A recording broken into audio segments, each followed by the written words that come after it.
I'm on the movie, been the foundation. It's time to move. It's time to move. It's time to move. It's time to move. It's time to move. Yeah, it's time to move. It's time to move. It's time to move. It's time to move. It's time to move. It's time to move. It's time to move.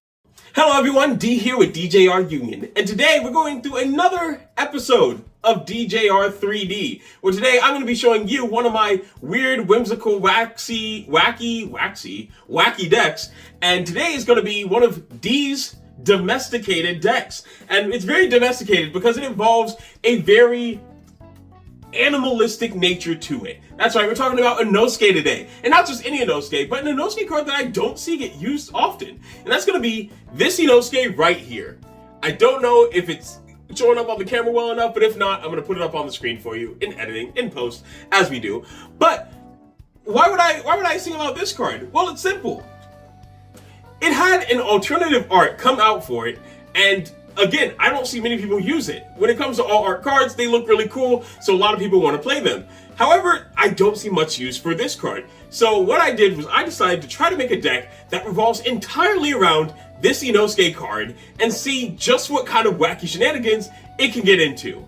And for those that aren't familiar with this card pretty much has impact innately, and it must attack every single combat. And the reason why it must attack every single combat is because it has an ability where if it is still active at the end of the attack phase, unfortunately, it dies. However, it also has another drawback where if it attacks and loses a battle, it still dies, which is a huge risk, which is why a lot of people don't play with it. However, I've come up with a solution to try and counteract that.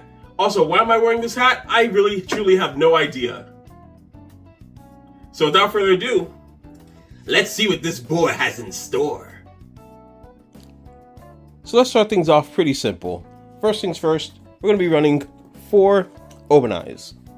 And the reason why is because the draw trigger, it helps out with the deck a little bit, and a 2k BP character at 0 energy, not bad. Pretty good start off to the deck, honestly, so can't go wrong with him. Next up, you're going to be running 4 Tanjiro Ganpakudos. That's right. Mr. Guy that's out here, you know, he's just one of Inosuke's many underlings, and you have to have Inosuke's underlings in a deck with Inosuke. So why not add in this guy? Next up, you know what? I could have put Nezuko, the other underling, or maybe even a Zenitsu, but I went with Mr. Galaxy Breather himself, Murata. Obviously, this is just to help with the more animalistic nature and gameplay style of the deck, where you can start playing him to the front line and then step him back to generate energy when there's too much pressure on you. That way you can start being more aggressive right from the start. So yeah, obviously you're going to be running 4 of him to help you out with that little aggressive game plan at the start of the game. Next up, the man of the hour, it is Inosuke. And that's right, this entire deck is focused around this Inosuke. So after a few more cards, we're going to get into like the real game plan of this deck. And yeah, so let's bring it on. Oh, I only grabbed 1 with that one. So, one of the last cards is Inosuke here. You need him just for that 2 energy generation because you are going to need some of your slots to be able to maneuver from the energy line to the front line very frequently.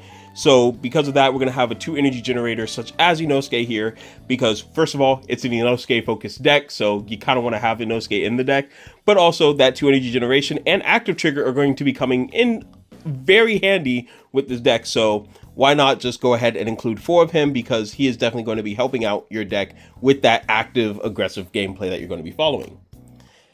Now for some of the main game plan, you have a single raid Tanjiro here, and you're only going to be running 1 of him because he's not really that needed, but he has impact, which will help you close out some damage, and that wind plate ability, kind of nice because you can fetch out Nezuko's from your sideline.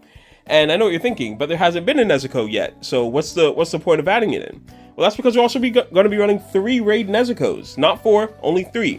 Now, why would I be running Nezuko? Well, of course, she is one of the underlings as well of Inosuke. Now, the fun thing is this ability right here. When attacking, you can choose a Tanjiro on your front line to swap it with a character on your energy line. And the great thing about that is because you can put your 1 energy Inosuke in the energy line and have him wait out until an opportunity for him to come out and strike, which does allow you to switch your Tanjiros that you do have out on your front line into the energy line for this Inosuke to have him start coming in with his impact damage, or maybe you just need 1 extra attack through and it'll be great to switch it out with this Inosuke as well. So yeah, it's a little bit of fun little finicky gameplay that you can play, getting some switching going on, but it's not a terrible thing at all. Next up, in order to raid a Nezuko, you need Nezukos to raid on top of. So we're going to be running 4 of this 2 energy Nezuko here. Pretty much, if she's on the front line, if Tanjiro's on your field, you get to choose a character with 1500 or more BP on your opponent's front line and lower it by 1k BP, which is definitely going to help, once again, your Inosuke get through, because at 2500 BP, you're going to need to lower your opponent's BP as well as raise your own BP in order to get through your opponents with the impact that Inosuke has available to him. So this Nezuko is going to be very handy. She's also going to help you get the raids out, and as we discussed with the other raid Tanjiro, you're also going to be able to fetch out Nezuko's with that Tanjiro, as well as also apply some good pressure with his impact as well. So yeah, there's that. Next up, we have only two of the 3-1 Tanjiro. This is to help with the energy generation that's going to be going on with this deck, but also because if you switch characters, you can choose a character to gain 1k BP. So if you do end up switching with this Inosuke, you can of course give him an extra 1k BP, put him in at 3500 BP, which makes it a little bit easier to get through your opponent's attacks and defenses as well. So it's a good little synergistic thing that Inosuke's underlings have with him. So it's very good to see that they do have that good tandem gameplay going on. Next up, you're going to have 4 Zenitsus. And the reason you're going to be running 4 of him is because you're going to want to see your Inosuke a lot. So you're going to want to search for him as much as possible and get him to your hand as quick as possible, since that's the entire focus of this deck. The quicker you get an Inosuke to your hand, the quicker you can start your game plan, and the better. Also, you can search out your Tanjiros and your Nezukos as well, so all the underlings are working together to help Inosuke prosper very well in this deck. Next up, we have baby girl Shinobu over here. On your main phase, if she's on the front line, you can choose a character with 1500 or more BP on your opponent's front line and lower it by 1k BP, which is very good. Again, another great ability that will be helping your Inosuke out because you're lowering the BP of your enemies in order to get attacks through. It's very fun, very nice. We love to see it because we love finding ways to exploit a character to get through and get some attacks through. And with Inosuke's rambunctious nature, you're going to have to debuff the opponent or find a way to buff him up, because if he swings and dies, you're kind of out of luck at that point. Next up, we're running 2 Sanemi. And the reason why we're running 2 Sanemi is, of course, the 2 energy generation, which is very important to the deck, but also the double attack. Double attack is very good because if your opponent blocks all the double attacks of Sanemi, then your Inosuke is free to attack through. And if they don't block all of Sanemi's attacks, that's a lot of damage coming through for them because they're not blocking Sanemi's attacks. And the best part about it is that they either save their blockers for an Inosuke to block him and kill him off, or they don't save it for Inosuke, and then if you have a Nezuko on your front line, you can switch a Tanjiro with something on your something on your energy line and give that Inosuke that's on your front line an extra 1k BP, which will probably and hopefully get you over the opponent's BP, and yeah, more damage coming through. And now one of the last characters, or the last character that's in this deck, is going to be Sakonji Urokodaki. And the reason why is because of his main ability. Obviously, it's the only reason he's in the deck. On your main phase, you can switch him to resting to choose one other character on the field to gain 1k BP to end a turn. That one character is going to be Inosuke. And if you have multiple Sakonjis out on the field, you can switch them both to resting and increase him by an extra 1k BP each time. So first time 3,500, next time 4,500, and let's be honest, at 4,500 you're pretty much safe to swing at any point in time you want to with Inosuke.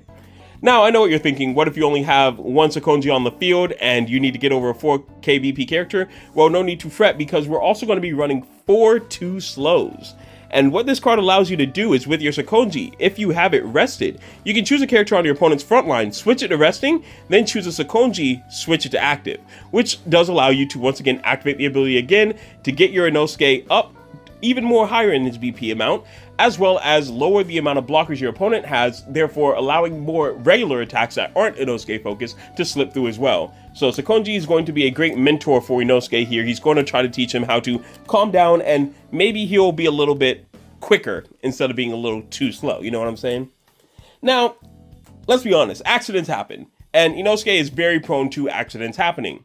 And because of that, he needs to take a trip to the Butterfly Mansion to revive himself. So at any point in time, you can just switch this card to resting, sideline it, and add up to 2 yellow character cards with 3 or less required energy from your sideline to your hand, which can be multiples of this Inosuke, the 2 energy Inosuke, your raid Nezuko's, the other Nezuko's that I mentioned. And honestly, it's just really good that you have all these options. You can even add in more Tanjiros that are dead into your hand as well. So Butterfly Mansion is going to come in handy here. I was debating on running 4 of it in the deck, but honestly, it can be exchanged out for these last 2 cards. If you want to run 4 Butterfly Mansions, you can, or you can run 4 of this other card, but I decided to go for a 2-2 split, so that way I can show you guys that there is a little bit of options that you can run with this deck. And the last 2 cards are going to be Water Breathing, 10th Form, Constant Flux, just a way to get a kill out if you need to. And with the fact that we are going to be running some Tanjiros, you may see some Tanjiros that are just relaxing in the energy line, which will allow you to hit the 5k BP threshold for this, which allows your Inosuke to, of course, get some extra attacks through as well. But the main thing is that with these 2 cards being added in, they are interchangeable. You can choose to run 4 Butterfly Mansions or 4 Water Breathing 10th Forms. However, I wouldn't recommend running 4 Water Breathing 10th Forms since Tanjiro isn't the main focus of the deck and you probably won't see him that often, but rather run more Butterfly Mansions. So if anything, I could see people running a 3-1 or a 2-2 or honestly even a 1-3. That is a little bit more risky because you don't get the Butterfly Mansion effect off as often as you would. But yeah, the 2-2 is the safest bet for those that want the good flexibility and the ability to have options with their deck building. And yeah, that's pretty much it. Inosuke is going to be going crazy with this deck. And yeah, we love to see our boy actually have a deck now. And yeah, stay tuned because I actually have another deck that features Inosuke in heavily. And yeah, we'll discuss that soon. So,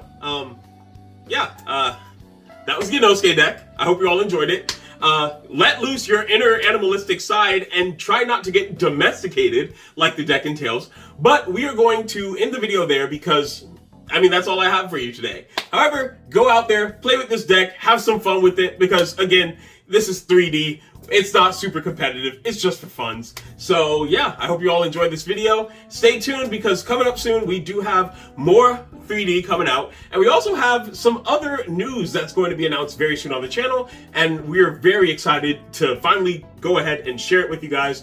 So yeah, without further ado, I've been D with DJR Union, and I will see you in the next one.